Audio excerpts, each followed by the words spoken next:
Bon, je ne sais pas s'il faut donner des condoléances à chaque fois que les bandits, les criminels posent ces actes ignobles.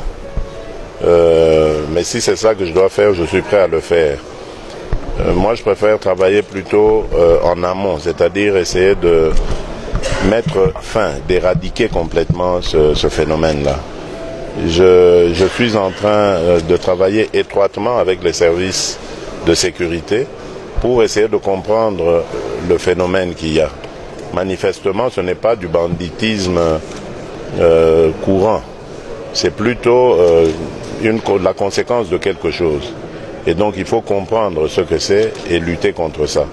J'avais promis à nos compatriotes de l'Est que je vais leur donner la paix et je n'ai jamais abandonné cette promesse. Simplement, je suis loin de vous, à Kinshasa. Vous ne savez pas ce que je fais et donc c'est normal que vous vous posiez des questions. Mais j'ai tenu cette promesse, j'ai fait cette promesse, je la tiendrai. Il y aura la paix dans tout le pays, à commencer par l'Est de la République. Donc faites-moi confiance, je suis en train d'y travailler, en interne comme en international. Partout où je suis passé, ici aussi, j'ai rencontré des chefs d'État des pays voisins et nous avons toujours évoqué cette question. Je ne me lasserai jamais de lutter contre ce phénomène d'insécurité qui mine notre pays et qui fait énormément de tort à notre population. Donc faites-moi confiance, je vais réaliser la promesse que j'ai faite à notre peuple. Oui, vous devez comprendre que ce ne sont pas ces pays-là qui ont cette politique-là. Donc, en tout cas, moi je ne suis pas encore convaincu de ça parce que nous sommes engagés ensemble pour lutter contre ça. Ces pays auxquels vous faites allusion sont eux aussi menacés par une instabilité, si vous ne le savez pas. Et cette instabilité peut aussi partir de chez nous. Donc vous voyez, ce problème est devenu complexe. Il ne faut pas simplement le voir avec un seul œil en se disant oui, mais ce sont les étrangers qui viennent nous déranger. Dites-vous bien qu'il y a aussi des étrangers chez nous qui se préparent à déranger aussi ces voisins-là. Donc c'est pour ça que nous sommes obligés, eux et nous, de nous donner la main. Et c'est là qu'on va voir si vraiment, comme vous semblez le soupçonner ou le dire, il y a complicité. Mais je ne crois pas.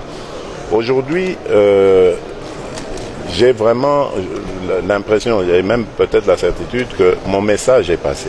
Celui de dire, arrêtons de faire souffrir nos populations en permettant à des bandes armées, à des bandits, de faire la loi là-bas. Donc donnons-nous la main, travaillons contre ça et mettons plutôt des conditions du genre d'améliorer le climat des affaires, permettre aux entrepreneurs congolais, rwandais, ougandais, burundais, enfin, de tous pouvoir travailler en toute quiétude et donc créer des emplois et améliorer les conditions de vie de nos compatriotes.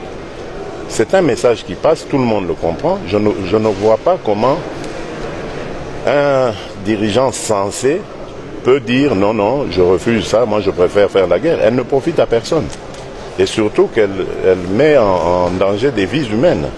Donc je pense, moi je suis convaincu que c'est simplement un problème de volonté, un problème d'action, et nous allons maintenant faire ces actions pour éradiquer ça. Faites-moi confiance, je l'ai dit, je n'irai jamais dans le sens de trahir mon peuple, de trahir mes compatriotes. Jamais.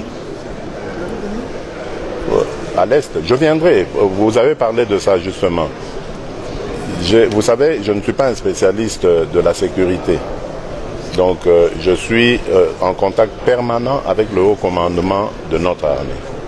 Il y a effectivement des problèmes dont je ne peux pas parler ici, qui font que pour le moment, ils me déconseillent d'aller là-bas. Parce qu'il faut venir là-bas quand on est sûr qu'on va avoir des résultats. Donc nous sommes en train de mettre en place, je ne peux pas en parler évidemment, c'est tactique, c'est stratégique, donc on ne peut pas le dire. Mais on est en train de mettre en place le dispositif nécessaire pour écraser, je dis bien écraser ces groupes armés, les éradiquer complètement de notre quotidien. Et à ce moment, nous viendrons montrer à nos compatriotes vraiment ce que nous allons faire maintenant de cette partie de la République qui a trop souffert et qui mérite vraiment beaucoup mieux que ce qu'elle vit aujourd'hui. Donc, soyez patients, je ne vous abandonne pas, je connais vos douleurs, vos peines, et je vais être là à vos côtés pour qu'on lutte ensemble. Faites-moi confiance. Nous vous remercions, Excellence.